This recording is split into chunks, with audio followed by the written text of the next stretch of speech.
कर्नाटक राज्योत्सव दिनानिमित्त सदलगा शालेय विद्यार्थ्यांची शोभायात्रा। सदलगा येथे कर्नाटक राज्योत्सव दिनानिमित्त येथील 11 शाळांच्या विद्यार्थ्यांची विविध वेशभूषा, चित्ररथ, लेझिम आणि फलकबाजी करून शोभायात्रा काढण्यात आली।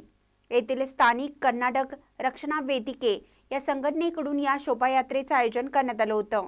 महालिंग स्वामीजी कन्नड माध्यम शाळा, सरकारी माध्यमिक शाळा, Sadalga high school, Sadalga CBSE English medium school, कुंद कुंद कन्नड माध्यम शाळा, Sadalga government Urdu high school, Sadalga girls high school, Maulana Azad मादरी शाळा, कुवेंपू शतमहोत्सव कन्नड माध्यम शाळा, सदलगा मराठी मुलांची शाळा, आंबेडकर नगर प्राथमिक शाळा अशा 11 शाळांनी या शोभायात्रेत सहभाग घेतला होता।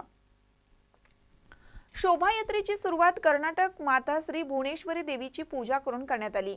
या शोभायात्रेत 200 वा कित्तूर संस्थान विजय उत्सव चित्ररथ, दक्षिण पथेश्वर नौकापडे पितामह श्री इम्मडी पुलकेशी महाराजांचा चित्ररथ, आचार्य 108 मुनिश्री विद्यासागर महाराजांचा चित्ररथ, चिंचणी सिद्ध संस्थान मठाचे मठाधिपती अल्लमप्रभू स्वामीजींचा चित्ररथ होता।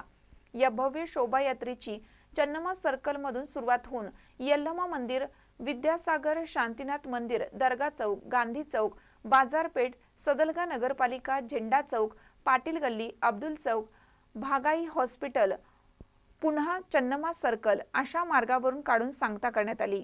यावेळी सदलगा प्राथमिक आरोग्य केंद्राचे अधिकारी डॉक्टर मल्लिकार्जुन पोक्त्यानट्टी, शिक्षण अधिकारी मड्डे, राजकुमार डांगे, संजय कोरे, विपुल देसाई, लक्ष्मीकांत हलपन्नावर, अग्निशामक दलाचे अधिकारी HM नरगुंद आदी उपस्थित होते। ASI आनंद पांडव, SI कंबार, हवालदार MA जमादार आणि पोलीस कर्मचाऱ्यांनी चोख बंदोबस्त ठेवला होता। महानकर न्यूजसाठी तात्यासाहेब कदम, सदलगा। ताज्या बातम्यांसाठी महानकरेला सबस्क्राइब करा आणि बेल आयकॉनला क्लिक करा।